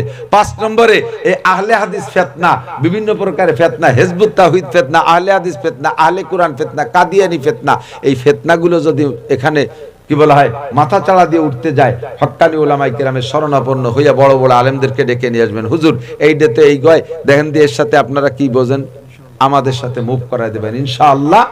আজও পর্যন্ত টেকে নাই, কিয়ামত পর্যন্ত টিকতে পারবে না উলামায়ে কেরামদের সামনে ইনশাআল্লাহ। এ ব্যাপারে পদক্ষেপ নেওয়া যাবে না ইনশাআল্লাহ। আর সামাজিকভাবে অন্যান্য উন্নয়ন কল্পে গরিব মিসকিন এতিম অসহায় কাঙ্গাল দুঃখিনী বিধবাদের পাশে দাঁড়ানোর খেদমতের নিয়তে ইখলাসের সাথে আল্লাহকে ভয় রাখতে হবে, অন্তরে কোনো প্রকার গুনার ফিকির করা যাবে না। এভাবে আমরা একটা যুব সমাজ গড়ব, মুসলিম সমাজ গড়ব। আল্লাহ তাআলা তৌফিক দান করেন, বলেন আমিন। আপনি যাকে ভোট দিবেন, আপনার ভোট পাইয়া যদি ওই লোকে দেশে টোন মারে, মন মারে, রাস্তা খাল ভিজিয়ে কাট মারে, আর পয়সা করি কালেকশন করে নিয়ে কানাডা পাঠায়, আর আপনি কাবা ঘরে যে বসে রয়েছেন ভোট দিয়ে থুয়ে যাইয়া, উনার চুরি চুট্টামি নুচ্ছমি বদমাইশির সব কিছুর একটা পার্সেন্ট ও না আসে আপনার আমল নামায় বিকাশ হয়ে যাবে। তাইতে আপনি আরশে আজিমে বসে থাকেন, আপনি ওর থেকে বাঁচতে পারবেন না। খুব বুঝে শুনে একটু হাত দিতে হবে। এবার খুব বুঝে শুনে একটু হাত দিতে হবে। মনে করেন এদিক তাকান, বাজারে গেছেন, বড় বড় শৈল বল কাতলা রুই কিনবেন, শ্বশুর আইছে, শাউরি আইছে, বাইরা ভাই আইছে, তাকে খাওয়াতে হবে। কিন্তু বাজারে যাইয়া শৈল বল কাতলা ইত্যাদি পান নাই, পাইছেন 2 ভাগ টাহি মাছ, একটা হলো বাইতোটাই, একটা হলো তেলোটাই। আর টাকি কিনবে, আর তো কোনো মাছ নাই, তেলোটাই তো কেনা যাবে না, বাইতোটাই এলিও কিনতে হবে, ঠিক না? আওয়ামী লীগ আলারা কোরআন সুন্নাহ নিয়ে আসুক, আমরা সবাই তার জন্য। বিএনপি আলা আসুক, কোরআন সুন্নাহ নিয়ে, আমরা সবাই তার জন্য। 90% মুসলিম কান্ট্রিতে কেন কোরআন সুন্নাহর আইন চালানো যাবে না, এইটাই তো বোধগম্য হয় না। কতক্ষণ ঠিক না? আমরা সকলে, আমরা কোনো এক দলের কোনো প্রার্থী, কোনো মার্কার ভক্ত না, কোনো দলের ভক্ত না। আমাদের প্রার্থনা হলো কোরআন সুন্নাহর আইন বাস্তবায়ন করে দেখি আল্লাহ তাআলা শান্তি রহমত দেয় কিনা। ভাষাগত ত্রুটি বিচ্যুতি মার্জনীয়, যা বলেছি শুনেছি আল্লাহ আমল করার তৌফিক দান করেন। সবাই বলেন আমিন। দুরূদ শরীফ পড়ি। আল্লাহুম্মা সাল্লি আলা মুহাম্মাদিন ওয়া আলা আলি সাইয়্যিদিনা মুহাম্মাদিন ওয়া বারিক ওয়া সাল্লিম। আল্লাহুম্মা সাল্লি আলা মুহাম্মাদিন ওয়া আলা আলি সাইয়্যিদিনা মুহাম্মাদিন ওয়া বারিক ওয়া সাল্লিম। আল্লাহুম্মা আমিন। রব্বানা যালামনা আনফুসানা ওয়া ইল্লাম তাগফির লানা ওয়া তারহামনা লানাকুনান্না মিনাল খাসিরিন। ربنا فاغفر لنا ذنوبنا وكفر عنا سيئاتنا وتوفنا مع الأبرار। আয় রব্বুল আলামিন, কনকনে শীতের রাত্রে তোমার নেককার বান্দা বান্দীদেরকে নিয়া, আমি দুর্বল, আমি কমজোর, আমি গুনাহগার, যা পারছি কোরআন হাদিসের আলোচনা করে শাহী দরবারে ভিক্ষার দোকানে হাত তুলেছি। রব্বুল আলামিন, আমাদের জীবনের সব গুনাহ কথা তুমি এক্ষুনি মাফ করে দাও। যত গুনার আলোচনা করেছি অবশ্যই এ গুনাহ আমরা করে থাকি, বহুবার তওবাও করেছি, নফস ও শয়তানের কাছে হেরে যাই। আয় আল্লাহ, তুমি আজকে আমাদের খাস তওবা নসিব করো। আয় আল্লাহ, অন্তর থেকে বুঝে আমরা তওবার সিদ্ধান্ত নিয়েছি, আমাদের এই তওবার পর অটল অবিচল থাকার তৌফিক দান করো। আয় আল্লাহ, বাকি জীবন ইবাদত বন্দেগী নেক কাজের ভিতরে বিপদে পড়লে সেই সময় আস্তাগফিরুল্লাহ টুপি, আর বাবা দেন না পরীক্ষার্থী যারা এখন বেশ নিয়মিত নামাজি আর কোন মসজিদে যায়, পরীক্ষা হয়ে যাবে, এরপরে আবার টুপি টোপা জমা দিয়ে যাই। মেম্বার চেয়ারম্যান নির্বাচনের সময় আমার এমপি সাহেবরা কি সুন্দর নামাজ পড়ে, আল্লাহু আকবার। আসরের নামাজই 4 বার পড়ে, যা একবারের জায়গা 2 বার, জোহর 2 বার পড়া যায়, ঈশা 2 বার পড়া যায়, মাগরিব আসর আর ফজর 2 বার পড়া যায় না, সে আসর 4 বার পড়ে। মানে এক জায়গা পড়ছে ওরা দেখছে, আর এক জায়গা আলার তো দেখে নেই। তোমরা একটু কথা বলতে তো কমি, নামাজটা সারিয়ে আসি, তার মিনটা বুঝুক দেহ আমাদের প্রার্থী এখন বুড়ো আঙ্গুল। কতক্ষণ আবার নির্বাচন হয়ে যাওয়ার পরে জিতুক আর হারুক, টুপি টাকা জমা দিয়ে তুই সেই কর্মকারের লোহা। কতক্ষণ বিড়ালের তওবা, বিড়ালে যখন বিড়ালে ভাজা মাছ খাইছে, মানে প্লেট ভরে ভাজা মাছ রাখছে, মহিলার সামনে রেখে দিয়েছে, মহিলার সামনে ধরা পড়ে গেছে, বিড়ালে ভাজা মাছ খেয়ে ফেলেছে। বিটি গিয়ে হাতে যা থায় তাই দিয়ে মাজা ভাঙ্গা বাড়ি দিয়েছে, বঠিরা শাড়ি দিয়ে মারি দিয়েছে, বিড়িয়ে দিয়ে মা যায় লাগিয়ে ক্যাক ক্যাক করতে করতে মাছার তলে। ওর তো হাসপাতাল নাই, বিলের হাসপাতাল কিন্তু মাছার তল। ওই জায়গা যে 2 গোল দেয় বাড়ি খেয়ে আস্তাগফিরুল্লাহ আস্তাগফিরুল্লাহ, মুড়ি গিলি করে দিন ভাজা মাছ খাবো না। 2 গোল দেওয়ার পরে যখন সুস্থ হয়ে যখন না, আমাকে কি কড়ই আছে নাকি, আমাকে কি নিজেরে বাইজে খাই, ওই তবে বাইজে চুরিয়ে খাবো, বাড়ি দড়ি খাবো, আস্তাগফিরুল্লাহ। এরকম আস্তাগফিরুল্লাহ পার্টি বহুত আছে। বউ অসুস্থ, একটাই কান্দে দেশে বসে, আর আল্লাহ বাড়ি সরল। আল্লাহ যদি আমার মতো একটুক মিজাজি হতো তাহলে ঝালি বেলায় দিত সবগুলো। আল্লাহ কঠিন সরল, যাই একটাই কান্দে, আল্লাহ আমার বউ মরে গেল, আল্লাহ আমার ছেলে মেয়েকে লইয়া দিবে, আল্লাহ যা বাড়ি যা, সুস্থ হয়ে গেছে, যা। আবার সুস্থ হয়ে গেছে, সেই সুদী কারবারের সাথে জড়িত। সুদ খাও, ঘুষ খাও, তওবা করো দোস্ত, হাসি উড়াই দিয়েন না। আজকে রাত্রে আপনি ঘুমাবেন, বিছানায় যায় ঘুমের দোয়া কি পড়বেন? আল্লাহুম্মা ইন্নী আউযু বিকা মিনাল খুবুসি ওয়াল খাবাইস। ঘুমের দোয়া কি? আল্লাহুম্মা বিসমিকা আমুতু ওয়া আহইয়া। পড়ছেন জীবন ভরে, তরজমা জানেন না, কি পড়ছেন জানেন? আল্লাহুম্মা বিসমিকা আমুতু, আল্লাহ তোমারই নামে মরিতেছি, আমু তোমারে মরিতেছি, বিসমিকা তোমার নামে, আমুতু ওয়া আহইয়া, আবার বাঁচলে তোমার নামেই বাঁচবো। ঘুমোই আল্লাহ, মরিও তোমার নামে, বাঁচিও তোমার নামে। সকালবেলা যখন ঘুম থেকে উঠবেন তখন যেই দোয়াটা পড়বেন সেটাও সেম দোয়া, আলহামদুলিল্লাহিল্লাযী আহইয়ানা বাদামা আমাতানা। সব প্রশংসা ওই আল্লাহর, যে আল্লাহ তাআলা আমাকে 6-8 ঘন্টা মেরে রাখার পরে আবার বাঁচাই দিয়েছে। ঘুম মানে মরণ, কারণ ঘুমের সময় আমি মরণের দোয়া পড়েছি। এই ঘুম ঘুমটা হলো মরণের সাদৃশ্য। মানুষ মারা গেলে যেমন তার কাছে থেকে কিছু নিয়ে গেলে কেউ সে কিছুই টের পায় না, বাধা দিতে পারে না। গভীর ঘুমে নিমজ্জিত হয়ে গেলে মাথার কাছ থেকে শোকেস আলমারি ভেঙে টাকা নিয়ে যায়, চোরে মাল নিয়ে যায়, টের পায় না। তাহলে মরা মানুষের পাশ থেকে কিছু নিয়ে গেলে যেমন টের পায় না, ঘুমন্ত মানুষের পাশে থেকে কিছু নিয়ে গেলেও টের পায় না। ঘুম আর মরণ কাছাকাছি। ঘুম হলো মরণের ভাই, ঘুম হলো মরণের খালাতো ভাই। আরে কাজেই ওই ঘুমটা আপনার জন্য মরণ ছিল। সকালবেলা ঘুম থেকে উঠে দোয়া পড়ছেন, আল্লাহ সব প্রশংসা তুমি আল্লাহর, যে আল্লাহ আমাকে 6-8 ঘন্টা মেরে রেখে আবার বাঁচাই দিয়েছো। ওয়া ইলাইহিন নুশুর, কিছুক্ষণের মরণের পরে আবার বাঁচাই দিতে পারে যে আল্লাহ।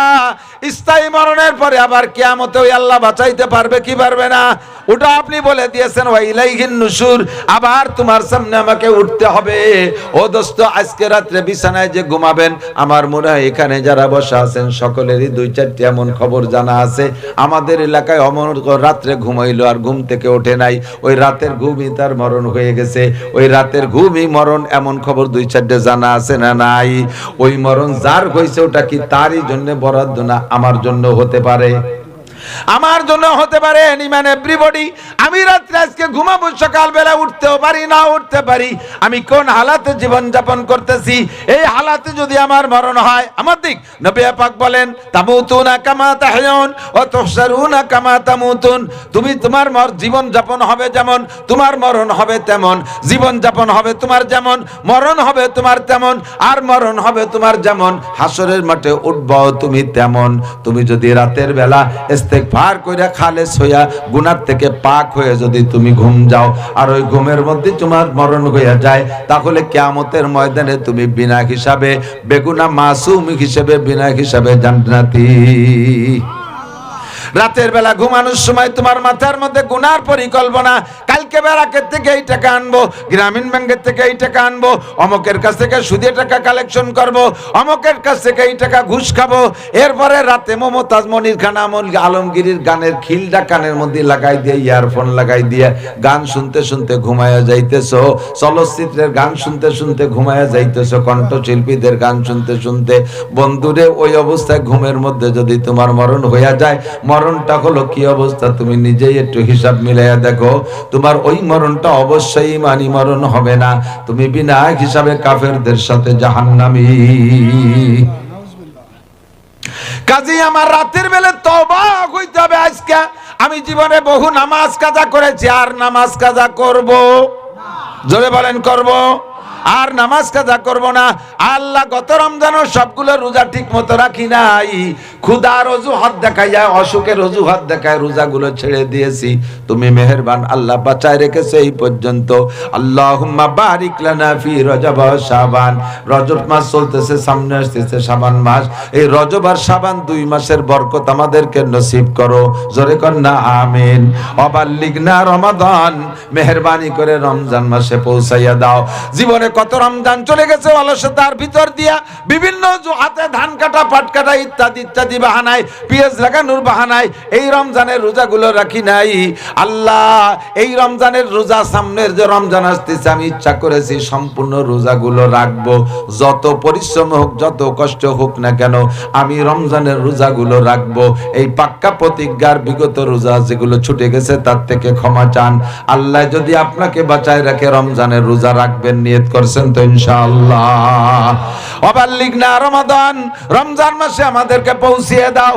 পিছনের সব গুনাহ থেকে ক্ষমা চান, সামনে গুনাহ করবেন না প্রতিজ্ঞা করেন। পিছনে যে ইবাদত ছুটে গেছে তার থেকে ক্ষমা চান, আর সামনে ইবাদত গুলো ছুটবেন না, ছুটবে না, এর জন্য আপনি পাক্কা প্রতিজ্ঞা করেন। আপনার এই তওবা যদি কবুল হয়ে থাকে, তাহলে আর কোনোদিন গুনাহ করবেন না। ও ভাই বন্ধু, এদিক তাকান। দাড়ি কাটা যারা আছেন, দাড়ি কাটা পুরুষ যারা আছেন, একটু আসেন আমার সাথে আসেন। বলবেন, হুজুর কত কিছু ছাড়িয়ে দিয়ে ঘুরতেছে, আপনি দাড়ির পিছনে এমন বলে খেপলেন কেন? আমি খেপি নাই, আল্লাহ তোমারে খেপাইতে, আমাকে খেপাইতে বলছে। খেয়াল করেন, খেয়াল করেন। কওমে লূত একটা কওম ছিল, হযরত ইব্রাহিম আলাইহিস সালামের ভাগ্নের নাম লূত আলাইহিস সালাম। তাকে তার কওমের নবুয়তের দায়িত্ব দেয়া হয়েছিল। ইব্রাহিম আলাইহিস সালাম ছিলেন রাসূল, এক একজন রাসূলের অধীনে অনেক নবী থাকতেন। ইব্রাহিম আলাইহিস সালাম ছিলেন রাসূল, ওনার ভাগ্নে লূত আলাইহিস সালাম ছিলেন নবী। লূতকে দায়িত্ব দিয়েছে, তোমার কওমকে সংশোধন করো। কওমে লূতের স্বভাব ছিল একটু ভিন্ন রকম। দুনিয়ায় অমন ওই গুনার কাজ তার আগে কোনো জাতি করে নাই, ওই গুনার কাজ কোনো জাতি করে নাই, ওরাই এই গুনার কাজের আবিষ্কারক। বলতেও লজ্জা লাগে, মুরব্বী মখলেস সবাই আছে, কিন্তু আমার বাংলাদেশেও তার পরিচয়, তার চর্চা শুরু হয়ে গেছে। পশ্চিমেরা রাষ্ট্রীয়ভাবে অনুমোদন করে দিয়েছে সমকামিতা, পুরুষে পুরুষে যৌন চরিতার্থ করা, এর চাইতে নগণ্য ঘৃণার কাজ হইতে পারে না। দুনিয়ার কোনো পশু প্রাণীতে এই অন্যায় করে না, দুনিয়ার কোনো পশু প্রাণীতে এই অন্যায় করে না। পুরুষে পুরুষে সমকাম অন্য কোনো প্রাণীতে করে না, মানুষে করে। শুরু করছে এই কাজটা কওমে লূত, আর এই কওমে লূতের মূল অপরাধ হলো সমকাম। আর এই সমকামকে সহযোগিতা করার জন্য তিনটে গুনাহ, তিনটে কাজ তারা করত। এক নম্বরে দাড়ি উঠার পরে থেকে দাড়ি কাইটে ফেলতো, কারণ দাড়ি যদি মুখে বড় হয়ে যায় তখন তার চেহারা পরিবর্তন হয়ে যায়। যেই আকর্ষণের কারণে পুরুষে পুরুষে সমকাম করে, সেটা হলো মুখের ভিতরে, চেহারার ভিতরে নারীত্বের একটা রূপ থাকা। দাড়ি গজালে সেই নারী রূপটা থাকে না, তার ভিতরে সেই চেহারার লাবণ্যতা থাকে না। এই জন্য তারা দাড়ি কাইটে ছেলেদের মতো, ছোট বাচ্চাদের মুখে 14, 15, 16, 18 বছরের বাচ্চাদের মতো মুখ বানায় রাখতো, চেহারা বানায় রাখতো। এই দাড়ি কাটা কওমে লূতের আগে কেউ কাটে নাই। ওই অন্যায়ের সহযোগিতা হিসেবে তারা দাড়ি কাটাটাকে বেছে নিয়েছিল। 2 নম্বরে মহিলারা টাকনুর নিচে কাপড় পরলে তাদের দেখতে ভালো দেখায়, ওই যুবকদেরকে টাকনুর নিচে কাপড় পরাইতো। লুঙ্গি পরুক বা পাজামা প্যান্ট যাই পরতো, টাকনু সে পরতো যাতে নারীদের মতো দেখা যায়। এইটাই টাকনু সে কাপড় পরা তাদের সমকামিতার সহযোগী গুনাহ। 3 নম্বরে গান বাজনার দ্বারা মানুষের ভিতরে যৌন সুরসুরি বাড়ে, গানের দ্বারা যৌন সুরসুরি বাড়ে। এই গান বাজনা এটাও কওমে লূতের আগে জগতে কেউ করে নাই। ওরাও গান বাজনার মাধ্যমে নিজেদের যৌন স্পৃহাকে চাঙ্গা করত। এই 3টে গুনার দ্বারা সমকামিতার সহযোগিতা হইতো। আমার নবী বলেন, আহসানুল ফতোয়ার ভিতরে দেখবেন বাবুল হাজ্জ ওয়াল ইবাহা সম্ভবত প্রথম খণ্ডের মধ্যে আছে। আল্লাহর নবী বলেন, আমার উম্মতের মধ্যে 3টে গুনাহ, এই 3টে গুনাহ কওমে লূতের ওই সমকাম করা গুনাহ সমপরিমাণ অপরাধ। যদি তুমি তার থেকে বাঁচতে চাও, 1 নম্বর গুনাহ হলো দাড়ি কাটা, 2 নম্বরে পুরুষের টাকনু সে প্যান্ট পাজামা লুঙ্গি পরা, 3 নম্বরে গান বাজনা গাওয়া এবং শোনা। এই 3টে গুনার কারণে তারা এই গুনার মাধ্যমে কওমে লূত তারা লেওয়াতাতের দিকে অগ্রসর হইতো। আমার উম্মত যখন এই 3টে গুনাহ করবে, কওমে লূতকে তাদের আমলের কারণে যেমন ধ্বংস করে দিয়েছি ভূমিকম্পের মাধ্যমে, আমি আল্লাহ, এই নবী পাক বলেন, আল্লাহ পাক এই উম্মতের অন্যায়ের কারণে এমন আঞ্চলিকভাবে ধ্বংস করে দিতে পারে। কাজী দাড়ি কাটার গুনাহ থেকে তওবা করো ও যুবক। আল্লাহর কসম, দাড়ি যারা কাটছেন মনে রাখবেন, আল্লাহর কসম, দাড়ি কাটা মুসলমানকে নবী পাক প্রথম চান্সে সুপারিশ করবে না। দাড়ি কাটা গুনাহগার, দাড়ি কাটাওয়ালাদের সাথে নবী পাক প্রথম চান্সে সাক্ষাৎই দিবেন না। দাড়ি যারা জীবন ভরে কাটছেন, একবার দাড়ি যদি মুখে أما بعد فأعوذ بالله من الشيطان الرجيم بسم الله الرحمن الرحيم ربنا تقبل منا إنك أنت السميع العليم وتب علينا إنك أنت التواب الرحيم صدق الله مولانا العظيم سبحانك لا علم لنا إلا ما علمتنا إنك أنت العليم الحكيم رب اشرح لي صدري ويسر لي أمري واحلل عقدة من لساني يفقه قولي رب زدني علما اللهم بارك لنا في رجب وشعبان وبلغنا رمضان اللهم أرنا الحق حقا وارزقنا اتباعه وأرنا الباطل باطلا وارزقنا اجتنابه সকলে বলি আমিন। এটা আস্তে আস্তে নামিয়ে যাচ্ছে। অপারেটর কই গেল? তুই দেখবি না, তুই আমাকে বসাই দিয়ে তুই মোবাইল নিয়ে বসে এই যে দেখ আস্তে আস্তে নামিয়ে যাচ্ছে। বললাম যে ড্রাইভার এখানে টাইট দিয়ে দে। এই সাউ ফোনাই দিয়ে কাজ একটা কোম্পানি বানিয়েছে এদের এখন সেই এই যে এখানে টাইট দিয়ে ওদিকে আমার কাছে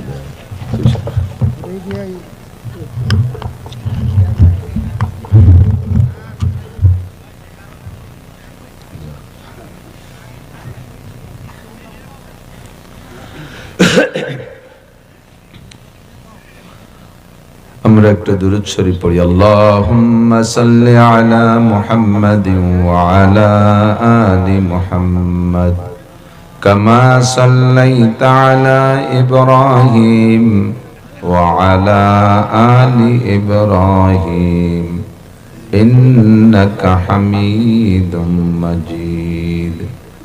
اللهم بارك على محمد وعلى آل محمد كما باركت على إبراهيم وعلى آل إبراهيم إنك حميد مجيد।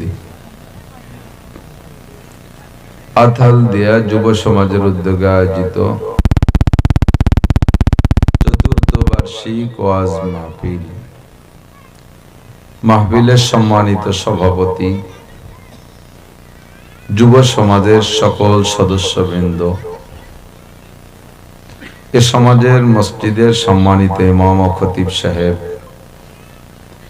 এ অঞ্চলের উলামায়ে কেরাম, আইম্মায়ে মাসাজিদ, প্রাণপ্রিয় আমার দেশবাসী, জুমার দিনের পরে সপ্তাহের প্রথম রাত, অত্যন্ত দামি মাস রজব মাস, যে মাসে বিশ্বনবী মুহাম্মদুর রাসূলুল্লাহ সাল্লাল্লাহু আলাইহি ওয়াসাল্লামকে আল্লাহ পাক আরশে আজিমের বিশ্ববিদ্যালয়ে ভর্তি করাইয়া নিজে সামনে বসাইয়া উম্মতের সকল প্রয়োজনগুলো শিক্ষা দিয়ে 5 ওয়াক্ত নামাজ আমাদের জন্য হাদিয়া দিয়ে আবার আমাদের কাছে ফেরত পাঠিয়েছিলেন। সরাসরি নবী আলাইহিস সালাতু ওয়াস সালাম ও আল্লাহ পাকের মাঝে বিনা পর্দা পার্টিশনে 10 বার সাক্ষাৎ দিয়েছিলেন। রাআ রাসূলুল্লাহ সাল্লাল্লাহু আলাইহি সাল্লাম লাইলাতা উসরিয়া বিহি 10 মাররা বিগাইরি হিজাব, বিনা পর্দায় 10 বার আল্লাহ রাসূল সাল্লাল্লাহু আলাইহি সাল্লামের মাঝে সাক্ষাৎ হয়েছিল। মাসটা অত্যন্ত দামি, দামি মাসের দামি সময়ে আল্লাহ পাক কনকনে শীতের রাত্রে এই অঞ্চলের হাজারো লাখো মানুষের মধ্য থেকে বাছাই ছাঁটাই করে সাময়িক জান্নাতের বাগানে বসার জন্য আমাদেরকে যোগ্য মনে করে ডেকে নিয়ে আসছেন। আল্লাহ পাক রব্বুল আলামিনের এই সুনিপুণ নির্বাচনে নির্বাচিত হতে পেরে আমরা সকলে শুকর আদায় করি আলহামদুলিল্লাহ। যার পিছনে যার পরিশ্রম বেশি তার প্রতি তার মায়া বেশি, আর কষ্টে অর্জিত জিনিসের প্রতি মায়াও বেশি হয়। প্রতিকূল পরিবেশে ইবাদত করলে আল্লাহ পাক বেশি খুশি হয়। যখন ইবাদতের পরিবেশ যেখানে সেখানে ইবাদত তো সকলেই করবে। যখন ইবাদত করা কষ্টের পরিশ্রমের অসম্ভব বলে মনে হয় সে জায়গায় ইবাদত করলে আল্লাহ বেশি খুশি হয়, কারণ সে জায়গায় সবাই করে না। সাহাবায়ে কেরাম নবী আলাইহিস সালামের কাছে জিজ্ঞাসা করেছে, হুজুর আমরাও ইমানদার, একটা সময় আপনি দুনিয়ায় থাকবেন না, সে সময়কার মানুষও কলেমা পড়বে, ঈমান আনবে, তারাও ইমানদার হবে। আমরা আপনার সামনে বসে আমল করি, সে সময় মানুষও কম বেশ আমল করবে, যে সময় আপনি দুনিয়ায় থাকবেন না। তো আমাদের ঈমান আর আমল আর তাদের ঈমান আর আমলের মধ্যে কি কোনো পার্থক্য হবে? হুজুর বললেন, তোমাদের ঈমানের চাইতে আমার আখেরি জামানার উম্মতের ঈমানের দাম 100 গুণ বেশি হবে। তোমাদের আমলের চাইতে তাদের আমলের মর্যাদা আল্লাহর কাছে কত বেশি। তারা একটা সুন্নতের পর আমল করলে, তোমরা যারা আমার সাথে উহুদ, বদর, খন্দকে গিয়ে কাফেরের মোকাবেলায় লড়াই করতে করতে তোমাদের মধ্যে যারা শাহাদত বরণ করেছে, এই রকম শহীদ উহুদের 70 জন, বদরের 14 জন, এরকম শহীদদের 100 শহীদের যেই নেকি একটা সুন্নতের বিনিময়ে আমার উম্মতকে আল্লাহ সমপরিমাণ নেকি দান করবেন। কারণ তোমরা আছো ইবাদতের অনুকূল পরিবেশে, আর তারা থাকবে ইবাদতের প্রতিকূল পরিবেশে। এখন আমল করলে হুজুর বলেন, তোমরা আমার সামনে থেকে একে অপরে আমল করলে এটা কিছুই মনে হয় না, যার যার আমল সেই সেই করতেছে। আর একটা সময় আসবে বরঞ্চ তোমরা আমল করলে একে অপরের প্রশংসা করে, ভাই আপনি সারা রাত তাহাজ্জুদ পড়েন, আপনি এত তিলাওয়াত করেন, আপনি সুন্নতের এত পাবন্দি করেন, আপনি কত ভালো। আর একটা সময় আসবে যে সময় উম্মতে সুন্নতের পর আমল করলে অন্যতে দেখে তারে ক্রিটিসাইজ করবে, ঠাট্টা করবে। টেবিল চেয়ার বাদ দিয়ে এই ফইর গে মতো দস্তারখান খেতা বিষয় ভাত খাচ্ছ, দস্তারখান বিষয় খালি এই কয় না একদল আছে না, বড় লোক যদি দস্তারখান বিষয় খানা খায়, আর এক বড় লোক দেখে কয় টাকা কি কবরে নিয়ে যাবা, একখান ডাইনিং টেবিল বানাতে পারলে না, কিসেনের মতো মাঠে উঠোনে বসে গেছে, ঠাট্টা করে। অথচ 1 কোটি টাকা দামের টেবিল আর 10,000 20,000 টাকা দামের প্লেটে বসে যদি চেয়ার টেবিলে ভাত খায়, একটা নেকিও হবে না। একখান দস্তারখান বিছাইয়া মাটিতে ফ্লোরে বৈশা, খাটের পর বৈশা ভাত খাইলে 100 শহীদের সব পাবেন। ঠিক না? এখন যদি যুবকরা দাড়ি রাখে, কলেজের যুবকরা দাড়ি রাখে, তাহলে কলেজের দাড়ি না রাখা যুবকরা ঠাট্টা করে কিনা? ফার্স্ট চান্সে কি কয় জানেন? কয় শেখ খাইছো নাকি? শেখ খা বোঝেন? প্রেম করে ফেল করলি দাড়ি রাখা সুন্নাত, ওই দাড়ির নাম হলো শেখ খা দাড়ি। সে রাখছে পিসাবের কাছে মুরিদ হইয়া, তবলিগে যাইয়া আল্লাহ আল্লাহ রসুলের মহব্বতে দাড়ি রাখছে, তারে খেপায় শেখ খা দাড়ি কইয়া। দাড়ি রাখা সম্ভব? কঠিন হয়ে যায় না এই সময়? যুবক ছেলে দাড়ি রাখছে, আব্বায়ও তারে কয় তোর কি দাড়ি রাখার বয়স হইছে? আমি আইজো রাখলাম না। ছেলেরে মাতে কয় তোর বাপ আইজো সাবালে গেল না, তুই বুড়ো হয়ে গেলি কে? ওর বাপ দাড়ি রাখি নেই বলে সাবালে গইনি। তো এই দাড়ি রাখলে এরকম ঠাট্টা চলছে কিনা? আমি সত্যি কথা বলছি না, এই ঠাট্টা চলছে না? এই সময় দাড়ি রাখা কি কঠিন। যুবক স্বামী দাড়ি রাখছে, বউতি তারে ঠাট্টা হইলে কয় তোমারে আমার বড় চাচার মতো দেয়া যাচ্ছে।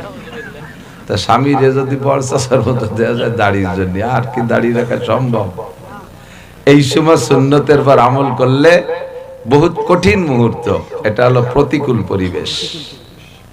এই সময় দাড়ি রাখলে সাহাবায়ে কিরামদের সময় দাড়ির চাইতে কত গুণ বেশি নাকি 100 শহীদের সব শুধু দাড়ির বিনিময় দেওয়া হবে। জুব্বা পড়লে 100 শহীদের সব। যুবকরা, আমরা মাদ্রাসার হুজুররা আমল করি, আমরা একটা অনুকূল পরিবেশে আছি। আমার মাদ্রাসায় নিয়মিত নামাজ ছাত্ররা বাধ্যতামূলক পড়া লাগে, ওখানে নামাজের পরিবেশ, কিন্তু স্কুল কলেজ নামাজের পরিবেশ না। আমরা মাদ্রাসায় বসে নামাজ পড়লে যেই নেকি পাবো, স্কুল কলেজের ছেলেরা নামাজ পড়লে 100 গুণ বেশি নেকি পাবে। আমার মাদ্রাসার 4 দেওয়ালের ভিতরে কোনো মহিলা নাই, মহিলার কোনো বালাই নাই, পুরুষ মাদ্রাসা। আমাদের ওখানে সহশিক্ষা না, নারী পুরুষ একসাথে হজবর লয়ে যাই নেই, জড়াই গড়াই নই নেই। আমরা মহিলা মাদ্রাসা করছে আলাদা, সে জায়গায় শিক্ষিকাও মহিলা, পরিবেশই তাদের আলাদা।